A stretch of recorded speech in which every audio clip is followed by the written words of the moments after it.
Hi everyone, and welcome to the Monday Notebook on U.S. Cowboy for May 26th. I'm Dan Miller. Well, Memorial Day is traditionally considered the kickoff to summer, but you wouldn't have known it watching pro rodeo over the past weekend.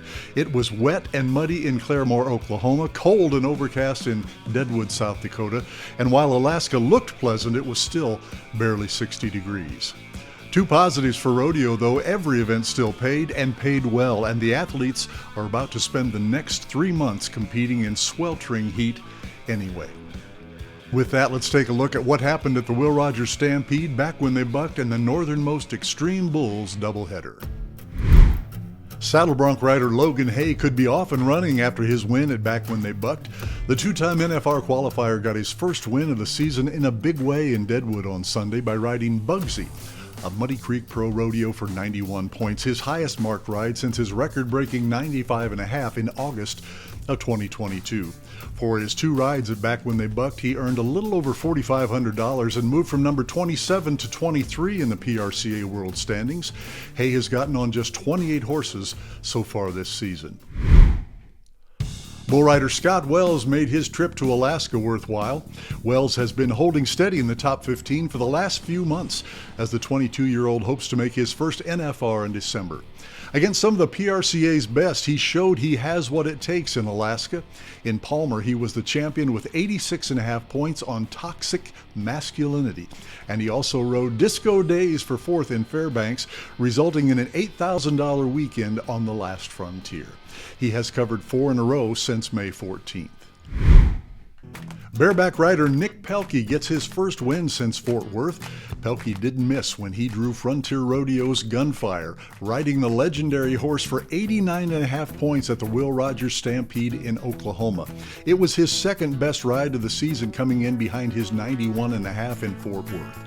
Pelky is number 5 in the PRCA World Standings after finishing number 19 and number 24 in his first 2 full seasons. Alan Boore walks away the highest money earner from Back When They Bucked. He stole the show with his 91-pointer, but the 34-year-old Boore was the most consistent in Deadwood. He won round 1 with 87.5 points and then made an 88.5-point ride on Birch Rodeo's Calico Color for third in the finals. Those two rides represent his 2 highest marked of the season, and he jumped 6 spots into the top 30 in the world standings. Bull rider Quinn Anderson continues to rise in the world standings after victory in Fairbanks. The Australian is officially on the pro rodeo radar after winning the second of 2 X-Bulls events in Alaska over the weekend, jumping from number 31 to number 20 in the world standings. Since April 26th, he has covered 6 of 7 bulls and won over 25 grand. And how about this? Bull rider Creek Young wins over $10,000 as the only one to make the whistle at the Will Rogers Stampede. Young, a 4-time NFR qualifier, had yet to make a qualified ride through his first 6 attempts in PRCA competition in 2025. But he looked like his old self in Claremore, and it was a great time to do it also.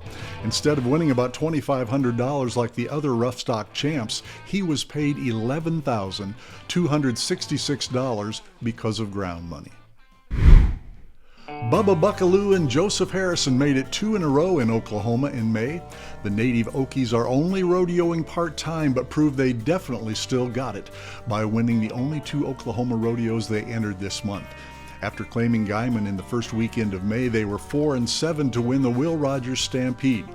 They've only entered 4 rodeos total since the beginning of April.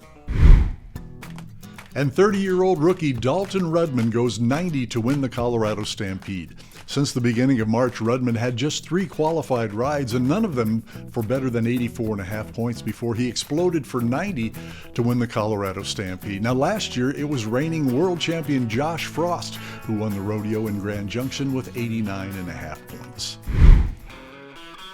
And for the Monday Notebook for May 26th here on U.S. Cowboy, I'm Dan Miller. We'll see you here next week.